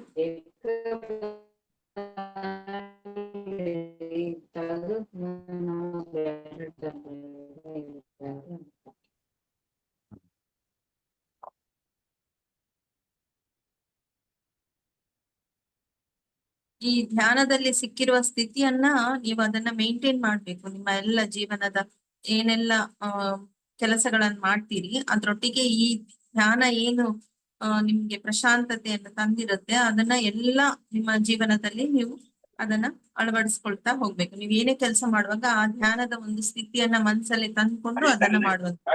ಯಾವಾಗ್ಲೂ ನೀವು ಹೃದಯಕ್ಕೆ ಕನೆಕ್ಟ್ ಆಗಿ ನಿಮ್ಮ ಎಲ್ಲ ಕೆಲಸಗಳನ್ನ ಮಾಡ್ತಾ ಹೋಗ್ಬೋದು.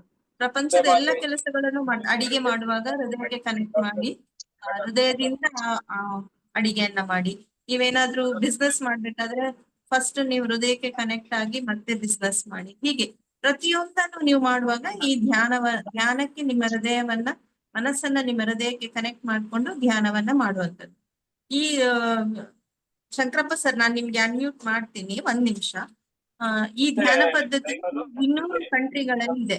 ಅಂದ್ರೆ ಪ್ರಪಂಚದ ಎಲ್ಲ ಕಡೆಯಲ್ಲಿದೆ. ನಮ್ಮ ಪ್ರಪಂಚದಲ್ಲಿ ಸರ್ ಅನ್ಮ್ಯೂಟ್ ಮಾಡ್ಕೊಳ್ಳಿ. ಹಲೋ ಹಲೋ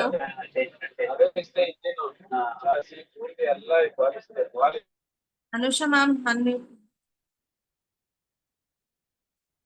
ಪ್ರಪಂಚದ 200 ಕಂಟ್ರಿಗಳಲ್ಲಿ ಈ ಧ್ಯಾನ ಪದ್ಧತಿ ಇದೆ. ಪ್ರಪಂಚದಲ್ಲಿ ಅತಿ ದೊಡ್ಡ ಧ್ಯಾನ ಮಂದಿರ ಹೈದರಾಬಾದ್ ಕಾನ್ಹಾ ಶಾಂತಿವನಂ ಅಂತ ಆ ಮಂದಿರದ ಹೆಸರು. ಅದು ಹೈದರಾಬಾದ್ ಅಲ್ಲಿದೆ. ನಾವು ಪ್ರತಿ ವರ್ಷ ಅಲ್ಲಿ ವರ್ಷದಲ್ಲಿ 4 ಸಲ ಧ್ಯಾನ ಕೇಂದ್ರಕ್ಕೆ ಹೋಗ್ತೀವಿ. ಅಲ್ಲಿ 50,000ಕ್ಕೂ ಹೆಚ್ಚು ಜನರು ಅಂದ್ರೆ ಸಾಧಾರಣ 1 ಲಕ್ಷ ಜನ ನಾವು ಒಟ್ಟಿಗೆ ಧ್ಯಾನವನ್ನ ಮಾಡ್ತೀವಿ. ಆವಾಗ ಅದರ ಇಂಟೆನ್ಸಿಟಿ ಏನಿರ್ಬೋದು ಅಂತ ನೀವು ಯೋಚನೆ ಮಾಡಿ. ಅಷ್ಟು ಚೆನ್ನಾಗಿದೆ ಇದು ಧ್ಯಾನ ಪದ್ಧತಿ. ಎಲ್ರು ಒಟ್ಟಿಗೆ ಕುತ್ಕೊಂಡು ಧ್ಯಾನ ಮಾಡಿದಾಗ ಪಿನ್ ಡ್ರಾಪ್ ಸೈಲೆಂಟ್ ಇರುತ್ತೆ. ಅಷ್ಟು ನಮ್ಗೆ ಆ ಧ್ಯಾನದಿಂದ ಎನರ್ಜಿ ಸಿಗುತ್ತೆ ನಮ್ಮ ಮುಂದಿನ ಕೆಲಸಗಳನ್ನ ಮಾಡ್ಲಿಕ್ಕೆ. ಸೊ ಇದು ನಮ್ಮ ಧ್ಯಾನದ ಪದ್ಧತಿಯ ಬಗ್ಗೆ ನಾನು ಹೇಳಿದ್ದು. ಇನ್ನು ನಿಮ್ಗೆ ಏನಾದ್ರೂ ಕ್ವಶನ್ ಆನ್ಸರ್ಸ್ ಇದ್ರೆ ಅಥವಾ ಏನಾದ್ರೂ ಇದ್ರೆ ಕೇಳ್ಬೋದು. ಶಂಕರಪ್ಪ ಸರ್, ನಾನು ಒಬ್ಬೊಬ್ಬರ ಹೆಸರು ಕರಿತೀನಿ, ನೀವು ವರ್ಚುವಲ್ ಹ್ಯಾಂಡ್ ರೈಸ್ ಮಾಡಿ, ನಾನು ಒಬ್ಬೊಬ್ಬರದೇ ಹೆಸರು ಕರಿತೀನಿ, ಅವ್ರು ಅನ್ಮ್ಯೂಟ್ ಮಾಡ್ಕೊಂಡು ಹೇಳ್ಬೋದು. ಶಂಕರಪ್ಪ ಸರ್ ಅನ್ಮ್ಯೂಟ್ ಮಾಡ್ಕೊಂಡು ಮಾತಾಡಿ. ನಮಸ್ಕಾರ ತಾಯಿ. ನಮಸ್ಕಾರ. ನಮ್ಮ ಪ್ರಪ್ರಥಮವಾಗಿ ಅಪ್ಪಾಜಿ ನಮ್ಮ ದೊಡ್ಡಪ್ಪ. ಪ್ರಪ್ರಥಮವಾಗಿ ತಾಯಂದಿರ ದಿನಾಚರಣೆಯ ಹಾರ್ದಿಕ ಶುಭಾಶಯಗಳು. ಈ ಕ್ಲಾಸ್ನಲ್ಲಿ ಅಟೆಂಡ್ ಆಗಿರ್ತಕ್ಕಂಥ ಎಲ್ಲಾ ತಾಯಂದಿರಿಗೂ ಹಾರ್ದಿಕ ಶುಭಾಶಯಗಳು. ಏನಿಲ್ಲಮ್ಮ, ಧ್ಯಾನದ ಬಗ್ಗೆ ನಾವು ನಿಮ್ಮಷ್ಟು ಕಲ್ತಿಲ್ಲ, ಅದ್ರ ಚೂರ್ ಕಲ್ತಿದ್ದೀವಿ. ನಂದು ಪ್ರಶ್ನೆ ಏನಪ್ಪಾ ಅಂತಂದ್ರೆ, ನಾವು ಹಲವಾರು ಧ್ಯಾನಗಳನ್ನು ತಾವು ಹೇಳ್ದಂಗೆ ಮಾಡ್ತಾ ಇದ್ದೀವಿ. ಆ ಹಲವಾರು ಧ್ಯಾನದಲ್ಲಿಗೆ ಮಾಡ್ಬೇಕಾದಾಗ ಈ ಧ್ಯಾನನು ಕೂಡ ಮಾಡ್ತಾ ಇದ್ರೆ ಯಾವುದೇ ತರನಾದಂತ ಈ ಸೈಡ್ ಎಫೆಕ್ಟ್ಸ್ ಅಂತ ಹೇಳ್ತಾರಲ್ವಾ, ಹಂಗೇನ್ರ ಆಗತ್ತಾ ಇಲ್ವಾ, ಏನಿದು ಒಂದೇ ಮಾಡ್ಬೇಕಂತ ನಿಮ್ಮನ್ನ ಕೇಳ್ತಾ ಇದ್ದೆ. ಇದು ಉತ್ತಮವಾದ ಕ್ವಶನ್. ಇದು ಮಾಡಬಹುದು, ಧ್ಯಾನ ಎಲ್ಲಾ ಧ್ಯಾನದೊಟ್ಟಿಗೆ ಈ ಧ್ಯಾನವನ್ನ ಮಾಡಬಹುದು. ಇದರಿಂದ ಏನು ನಿಮ್ಗೆ ಸೈಡ್ ಇಫೆಕ್ಟ್ಸ್ ಆತರ ಏನಿಲ್ಲ. ಬಟ್ ಈ ಧ್ಯಾನದಿಂದ ಆಗಿರುವ ಬದಲಾವಣೆ ಯಾವ್ದ್ರಿಂದ ಆಯ್ತು ಅಂತ ನಮಗ್ ಗೊತ್ತಾಗಲ್ಲ. ಈಗ ಒಬ್ರು ಡಯಾಬಿಟಿಸ್ ಪೇಷಂಟ್ ಇರ್ತಾರೆ, ಅವರು ಇಂಗ್ಲಿಷ್ ಮೆಡಿಸಿನ್ ತಗೊಳ್ತಾರೆ, ಆಯುರ್ವೇದಿಕ್ ತಗೊಳ್ತಾರೆ, ಹೋಮಿಯೋಪತಿ ತಗೊಳ್ತಾರೆ, ಪಕ್ಕದವ್ರು ಏನೋ ಜ್ಯೂಸ್ ಮಾಡಿ ಕುಡಿ ಅಂದ್ರು ಅದನ್ನ ತಗೊಳ್ತಾರೆ, ಆಫೀಸಲ್ಲಿ ಏನೋ ಹೇಳಿದ್ರು ಅದನ್ನ ತಗೊಳ್ತಾರೆ, ನೇರಳೆ ಹಣ್ಣು ತಿನ್ನು ಅಂತ ಹೇಳಿದ್ರು ಅದನ್ನ ತಗೊಳ್ತಾರೆ, ನೇರಳೆ ಹಣ್ಣಿನ ಕಷಾಯ ಮಾಡ್ಕೊಡ್ತಾರೆ, ಯಾರೋ ಮಾಡಿ ಕುಡಿ ಅಂತಾರೆ ಅದನ್ನ ತಗೊಳ್ತಾರೆ, ಹಾಗಲಕಾಯಿ ಜ್ಯೂಸ್ ಕುಡಿತಾರೆ, ಮೆಂತೆ ಜ್ಯೂಸ್ ಕುಡಿತಾರೆ. ಎಲ್ಲ ತಗೊಂಡಾಗ ಅವ್ರದ್ದು 1 ತಿಂಗಳಲ್ಲಿ ನಾರ್ಮಲ್ ಆಗಿ ಬರುತ್ತೆ ಡಯಾಬಿಟಿಸ್. ಆದ್ರೆ ಯಾವ್ದ್ರಿಂದ ಬಂತು ಅಂತ ಅವ್ರಿಗೆ ಹೆಂಗ್ ಗೊತ್ತಾಗಲ್ಲ. ಅಷ್ಟಕ್ ಮಾತ್ರ ಯಾವ್ದಾದ್ರು ಒಂದು ಪದ್ಧತಿಯನ್ನ ಕರೆಕ್ಟ್ ಆಗಿ ಫಾಲೋ ಮಾಡ್ಕೊಂಡು ಹೋಗಿ. ಯಾಕಂದ್ರೆ ಇದ್ರಲ್ಲಿ ನಿಮ್ಗೆ ಆಧ್ಯಾತ್ಮಿಕವಾಗಿ ನಿಮ್ಗೆ ಶೀಘ್ರವಾಗಿ ಫಲ ಸಿಗುವಂತದ್ದು ಈ ಧ್ಯಾನದಲ್ಲಿ. ಯಾಕಂದ್ರೆ ನಾನು ಇಷ್ಟು ಧ್ಯಾನಗಳನ್ನ ಮಾಡಿದ್ದೀನಿ, ಇದ್ರಲ್ಲಿ ನನ್ನ ವೈಯಕ್ತಿಕವಾಗಿ ನಾನು ಹೇಳ್ತಾ ಇದ್ದೀನಿ, ನಂಗೆ ಬೇರೆಯವರ ವಿಷಯ ಗೊತ್ತಿಲ್ಲ. ಆದ್ರೆ ನನ್ಗೆ ಒಳಗಿನಿಂದ ಚೇಂಜಸ್ ಏನಾಗುತ್ತೆ, ನನ್ಗೆ ಮೊದ್ಲು ಎಷ್ಟು ತುಂಬಾ ಕೋಪ ಬರ್ತಿತ್ತು, ಇವಾಗ ನಾನು ಎಷ್ಟು ಬದಲಾವಣೆ ಹೊಂದಿದ್ದೀನಿ. ಮೊದ್ಲು ನಾನು ಎಷ್ಟು ಎಲ್ಲ ವಿಷಯಗಳನ್ನ ನಾಳೆ ಮಾಡೋಣ ಅಂತ ಮುಂದೂಡ್ತಿದ್ದೆ, ಆದ್ರೆ ಇವಾಗ ನನ್ಗೆ ಅದರಲ್ಲಿ ಕ್ಲಾರಿಟಿ ಸಿಕ್ಕಿದೆ, ನಾನು ಇವತ್ತೇ ಈ ಕ್ಷಣದಲ್ಲೇ ಮಾಡ್ಬೇಕು ಅನ್ನುವಂಥದ್ದು. ಅಥವಾ ಯಾರಾದ್ರೂ ಏನಾದ್ರು ಹೇಳಿದ್ರೆ ಬೇಗ ಬೇಸರ ಆಗ್ತಿತ್ತು, ಈಗ ನನ್ಗೆ ಆತರ ಬೇಸರ ಆಗಲ್ಲ. ಇರ್ಲಿ ಬಿಡು, ಅವ್ರದ್ದೇನೋ ಒಪಿನಿಯನ್ ಹೇಳಿದಾರೆ, ನಾನ್ ಯಾಕೆ ಬೇಜಾರ್ ಮಾಡ್ಕೊಳ್ಬೇಕು ಅನ್ನುವಂಥದ್ದು. ಹಾಗೆ ಪ್ರತಿಯೊಂದ್ರಲ್ಲೂ ನನ್ನನ್ನ ನಾನು ತಿದ್ದುಕೊಳ್ಳಿಕ್ಕೆ ತುಂಬಾ ಸಹಾಯ ಆಗಿದೆ. ಹಾಗಾಗಿ ಈ ಒಂದು ಪದ್ಧತಿ, ಯಾವ್ದಾದ್ರು ಒಂದ್ ಪದ್ಧತಿಯನ್ನು ಹಿಡ್ಕೊಂಡು ಅದ್ರಲ್ಲಿ 6 ತಿಂಗಳು ನೀವು ಧ್ಯಾನವನ್ನ ಮಾಡಿ ನಿಮಗೆ ಪ್ರೋಗ್ರೆಸ್ ಕಾಣದಿದ್ರೆ ನೀವು ಆ ಪದ್ಧತಿಯನ್ನ ಬಿಡಬಹುದು. ಆದ್ರೆ ನಾವು ಏನೂ ಮಾಡದೆ ಅಥವಾ ಎಲ್ಲವನ್ನ ಮಿಕ್ಸ್ ಮಾಡಿ ಮಾಡಿದಾಗ ನಮ್ಗೆ ಕ್ಲಾರಿಟಿ ಸಿಗಲ್ಲ, ಯಾವ್ದ್ರಿಂದ ಇದು ಬಂತು, ಹೇಗ್ ಬಂತು ಅಂತ. ಅಷ್ಟಕ್ಕೆ ಮಾತ್ರ, ಆದ್ರೆ ಸೈಡ್ ಇಫೆಕ್ಟ್ಸ್ ಏನಿಲ್ಲ, ನೀವು ಮಾಡ್ಬೋದು. ಏನಿಲ್ಲ, ಇದನ್ನ ಯಾಕೆ ಕೇಳಿದೆ ಅಂದ್ರೆ, ನಾನು ರಿಟೈರ್ಡ್ ಆಗಿದ್ದೇನಲ್ವಾ, ಈಗ ಸಮಯ ಬಹಳ ಇದೆ. ಎಷ್ಟು ಸಾಧ್ಯತೆ ಐತೆ ಅಷ್ಟು ಬೇಗ ಆರಾಮಾಗ್ಬೇಕಂತಂದು ಈಗೇನು ಔಷಧ ಹೇಳಿದ್ರಲ್ಲ ಅವನ್ನೆಲ್ಲವನ್ನು ತಗೋಬೇಕು ಅಂತ ತಗೊಂತೀನಲ್ವಾ, ಆ ಗುಣದವನ್ ನಾನು. ಹೀಗಾಗಿ ದಿವ್ಸಕ್ಕೆ 7-8 ತಾಸು ಕಣ್ಣು ಮುಚ್ಕೊಂಡ್ ಕುಂದ್ರು ರೂಢಿ ಮಾಡಿದ್ದೀನಿ. ಹಿಂಗಾಗಿ ಇವತ್ತು ನಾ ತಮ್ಮಗ್ ಗೊತ್ತಿದ್ದಂಗೆ ನಾವು ಪ್ರತಿ ಭಾನುವಾರ ಒಂದ್ ಪ್ಲೇಸ್ಗೆ ನಮ್ಮ ಆತ್ಮೀಯರ ಜೊತೆ ಹೋಗ್ತೀವಿ. ಆಮೇಲೆ ಪ್ರತಿದಿನ ಸಂಜೆ ನಾವು ಕಲ್ತು ಒಂದು ಪ್ಲೇಸ್ ಅಲ್ಲಿ ಕೂತ್ಕೊಂಡು ಒಂದು ದೇವಸ್ಥಾನದಲ್ಲೇ ಪ್ರೇಯರ್ ಮಾಡ್ತೀವಿ. ರಾತ್ರಿ ನಿದ್ರೆ ಬರ್ಲಿಲ್ಲ, ನನ್ನ ಸೊಟ್ಟಿ ಏನಾದ್ರು ಹೇಳಿದ್ಲಂದ್ರೆ, ನಿದ್ರೆ ಬರ್ಲಿಲ್ಲ ಅಂದ್ರೆ ಧ್ಯಾನ ಮಾಡ್ತೀನಿ. ಆ ರೀತಿ ಇದ್ದಾಗ ಇದು ಮಾಡ್ಬೋದಾ ಯಾವ್ದಾದ್ರು ಅಂತ ಕೇಳಿದೆ, ಒಂದನೇದ್ದು. ಇನ್ನೊಂದು, ಇವತ್ತೇನಂದ್ರೆ ಇದಕ್ಕಿಂತ ಮೊದ್ಲು ನಾನು ಫಸ್ಟೇ ಹ್ಯಾಂಡ್ ರೈಸ್ ಮಾಡಿರೋದು ಮೂಲ ಉದ್ದೇಶ ಬೇರೆ ಇದೆ. ಯಾರೋ ಪುಣ್ಯಾತ್ಮರು ನಮ್ಮ ಗುಂಪಿನಲ್ಲಿ ಇರೋರು ನಾವು ಧ್ಯಾನ ಕೂತೊತ್ನಾಗ ಸೆಂಟರ್ನಲ್ಲೇ ಒಳ್ಳೆ ಸಂಗೀತಗಳ ಟೈಪ್ ಮಾತಾಡ್ತಾ ಇದ್ರು.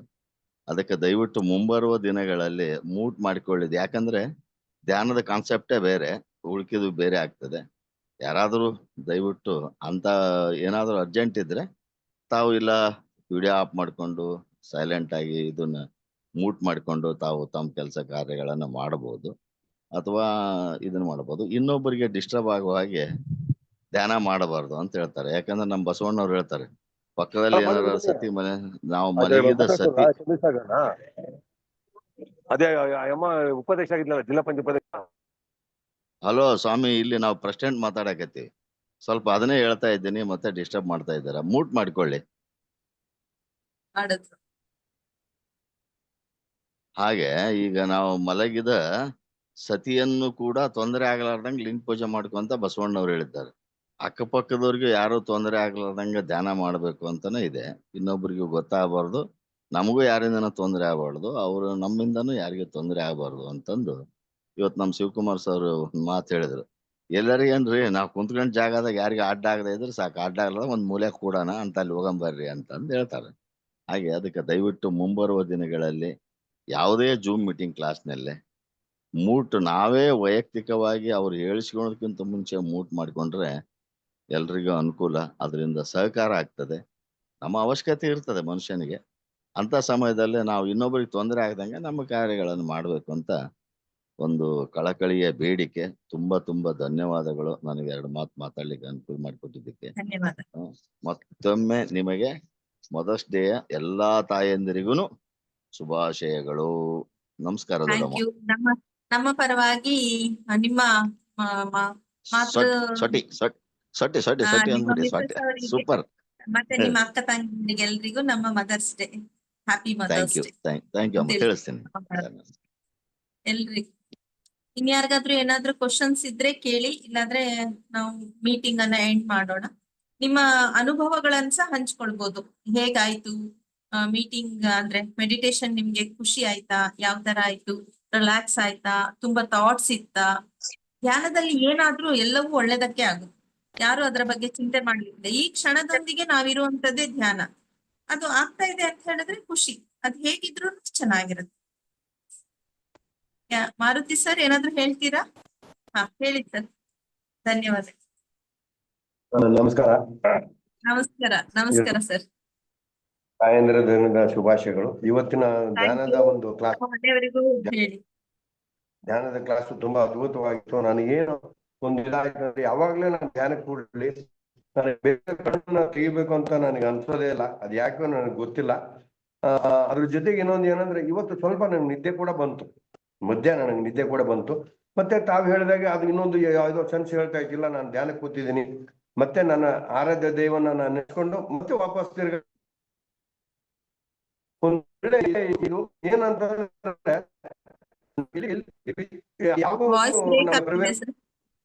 ವಾಯ್ಸ್ ಬ್ರೇಕ್ ಆಗ್ತಿದೆ, ಒಂಚೂರು ಜೋರಾಗಿ ಮಾತಾಡಿ, ಮಧ್ಯ ಕಟ್ ಆಗ್ತಿದೆ.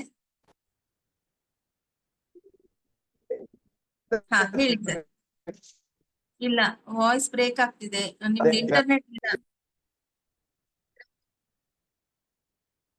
ಸರ್ ಹೇಳಿ.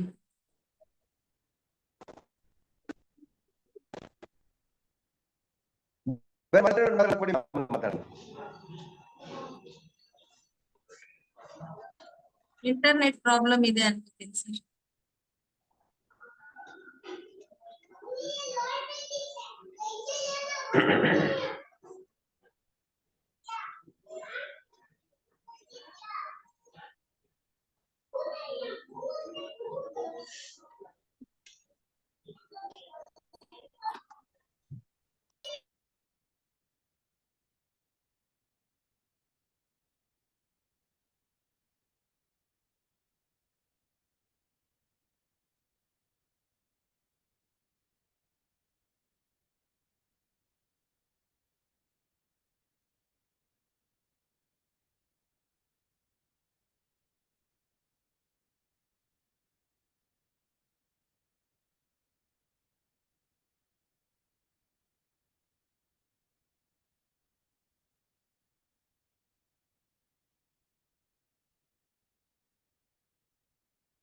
ಹೇಳಿ ಸರ್. ಮಾರುತಿ ಸರ್, ಅನ್ಮ್ಯೂಟ್ ಮಾಡ್ಕೊಳ್ಳಿ ನಿಮ್ಮ ಮೈಕ್. ಅನ್ಮ್ಯೂಟ್ ನೋಡಿ, ಮ್ಯೂಟ್ ಆಗಿದೆ, ಅನ್ಮ್ಯೂಟ್ ಮಾಡ್ಕೊಳ್ಳಿ.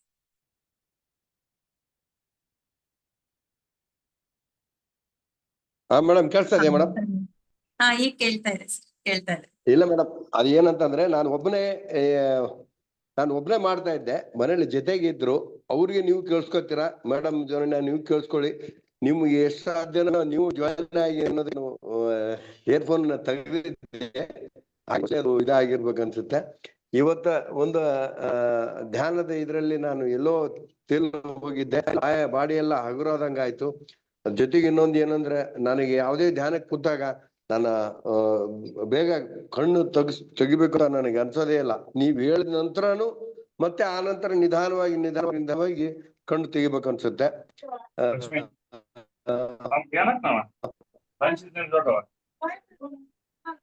ತುಂಬಾ ಚೆನ್ನಾಗಿತ್ತು ಮೇಡಮ್. ಇದು ನನ್ನ